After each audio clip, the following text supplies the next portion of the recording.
நாம் ஆவலுடன் எதிர்பார்த்து கொண்டிருந்த நமது ஐயா மகா சித்தரின் அருளையும் அன்பையும் பெறுவதற்காக சென்னையிலிருந்து இந்த லோயர் கேம்ப் நமது சித்தர்வுடலுக்கு வந்திருக்கும் கலைமாமணி எங்கள் சேது சீமையின் செல்லப்பிள்ளை கலைமாமணி நகைச்சுவை நடிகர் செந்தில் ஐயா அவர்கள் சிறிது உரையாற்றும்படி பக்த சபையின் சார்பாக அன்போடு கேட்டுக்கொள்கின்றோம்.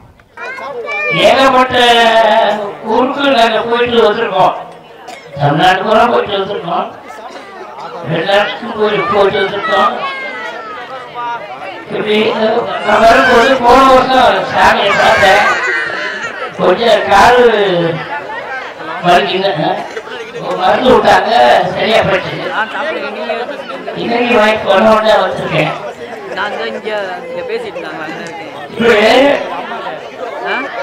நாங்க ஊர் ஊராலும் உங்களை சிரிக்க வைக்கவும் சிந்திக்க வைக்கவும் எந்த எங்க காம்படிஷன்ல எந்த ஒன்றுமே இருக்காது. குடும்பத்தோட பார்க்கலாம்.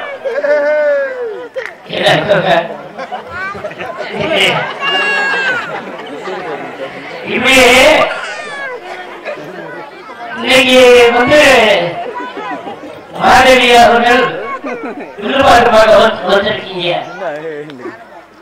இந்த கலாச்சாரம்னா கொஞ்ச நாளைக்கு முன்னாடி போச்சு. ஐயா என்எஸ்கே அவர்கள் விருதுபாடு மூலியமா தான் வந்தாங்க. அதுக்கப்புறம் ஐயா குழந்தை ஒரு ராஜகோபால் அவர்கள் விருதுபாடு நாங்க தான் கேட்டிருக்கோம். இப்ப பழையபடி அது ஃபேமஸ் ஆயிடுச்சு. இந்த விருதுபாடு அது இந்த மாணவி இருக்காங்க. நான் டிவியில பாத்துருவேன். செல்விக்கு பார்த்துருக்காங்க. நல்லா பார்த்து அவங்க தலையாடுவாங்க. அப்ப அது ரொம்ப பிடிச்சிருக்கு. அதுல பின்னாடி பாடம் இருக்காங்க.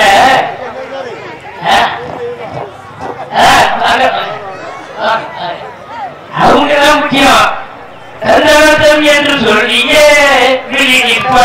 ஆமா ஆமா அப்படின்னு பாடுறாங்க. அதுதான் முக்கியம். அந்த பாட்டை தூக்கி கொடுக்கும். நான் கூட சின்ன பிள்ளையில சாய்மொழியில இது பரிசையை வாங்கியிருக்கேன். அதே மாதிரி ஒரு அட்டையை வச்சு ஒரு பழைய கொடுத்துருக்காங்க. அப்ப அட்டைய சின்ன பிள்ளைங்க இப்படி அதுக்கப்புறம் சிறுமணியில ஐட்டம் வச்சுங்களேன். இந்த வில்லு பாட்டு இனிமேல் பழசுதான் புதுசு, புதுசா பழசு. புரியுதுங்களா? ஆமா. எத்தனை நாளைக்கு இதை டான்ஸ் பார்த்துட்டு இருக்கீங்க? ஒரு மாதம் தான்.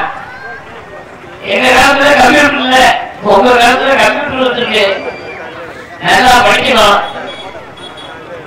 இந்த பிள்ளைங்கெல்லாம்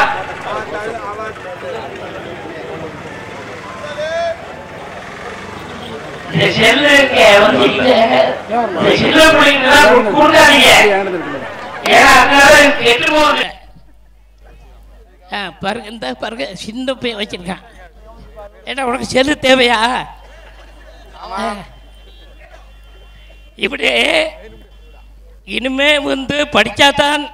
ஏன்னா இப்போ விவசாயம் பூரா போச்சு. எல்லாம் பிளாட்டு வீடுக. இனிமேல் சாப்பிட்றதுக்கு ரொம்ப கம்மியாக தான் இருக்கும். அநேகமாக அந்த இப்போ ராக்கெட்டில் போகிறாங்களே, ராக்கெட்டில் போகும்போது மாத்திரை. இன்னும் வருங்காலத்தில் நீங்கள் மாத்திரை தான் சாப்பிட போகிறீங்க. விவசாயம் பூரா குளோஸு. இனிமேல் விவசாயம்தான். யார் விவசாயம் வச்சுருக்காங்களோ அவங்க தான் கோடீஸ்வரங்க இனிமே. ஏன்னா இந்த விவசாயத்தை நம்பி தான் எவ்வளவு அரிசி இருந்தாலும் சாப்பிட்றதுக்குன்னு ஒன்று இருக்குது. நம்ம சாப்பிட்டாகணும். அதனால் வருங்காலத்தில் பிள்ளைகளுக்கு அவசியம் செல்ல கொடுக்காதீங்க. அப்புறம் காலேஜ் போய் விட்டு கொடுங்க, தப்பு இல்லை. அதே மாதிரி ஐஏஎஸ் ஐபிஎஸ் ஆகணும்னா சில பேர் நினைப்பாங்க +2 காலேஜுக்கு போய்விட்டு ஐஏஎஸ் ஐபிஎஸ் எழுதலாம்னு. அதுதான் தப்பு. ஐஏஎஸ் எழுதணும்னா தினசரி பேப்பர் பார்க்கணும். 8ஆவதுலேயே ஆரம்பிச்சிடணும். 8ஆவது ஆரம்பித்து தான் ஐஏஎஸ் ஐபிஎஸ் படிக்க முடியும். பாருங்க, நார்த்தில் மாட்டை கொம்பு நேர கொம்பு பிடிக்கிறான், நம்ம வாழை பிடிச்சிக்கிட்டு இருக்கோம். புரியுங்களா? எப்பவுமே ஐஏஎஸ் ஐபிஎஸ் படிக்கணும்னா 8லேருந்து ஆரம்பிக்கணும். அதுக்கு பின்னாடி போகும்போது பொண்ணு பார்க்க வந்துடுவாங்க. பொண்ணும் பார்த்துட்டு இதை படிக்கிறது ரொம்ப சிரமம். தயவுசெய்து படிக்கிற பிள்ளைங்க 8ஆவதுலேருந்து நல்லா பேப்பர் பாருங்க, புது அறிவை படிங்க. இவ எல்லாமே வந்துருச்சு இந்த செல்லில்.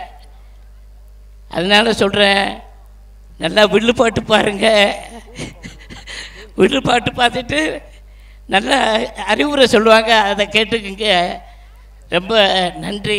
எனக்கு அங்கங்கே தண்ணியும் குடிச்சு கார்லேயே வந்ததுனால காடு வலி, அதனால உட்காந்து பேசுகிறேன். இப்படி எல்லா அறிவும் பெற்று அருளும் பெற்று நம்ம சாமிகிட்ட வந்தேன். எப்படியாவது வந்துடணும்னு சொல்லிட்டு வந்துட்டேன். உங்களை பார்த்ததுக்கு ரொம்ப நன்றி நன்றி நன்றி.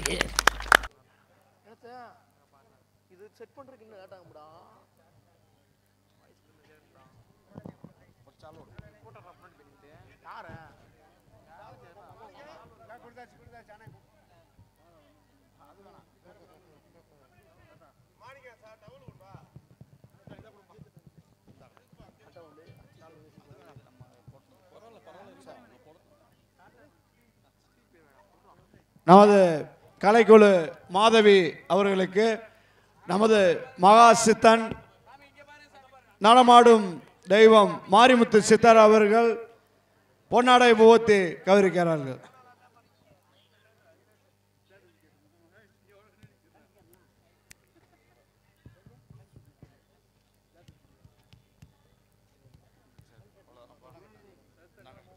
நிகழ்ச்சி ஆரம்பமாக இருக்கிறது. அனைத்து பக்த வடிகளும் அமைதியாக இருந்து நிகழ்ச்சியை கண்டுகளிக்கும்படி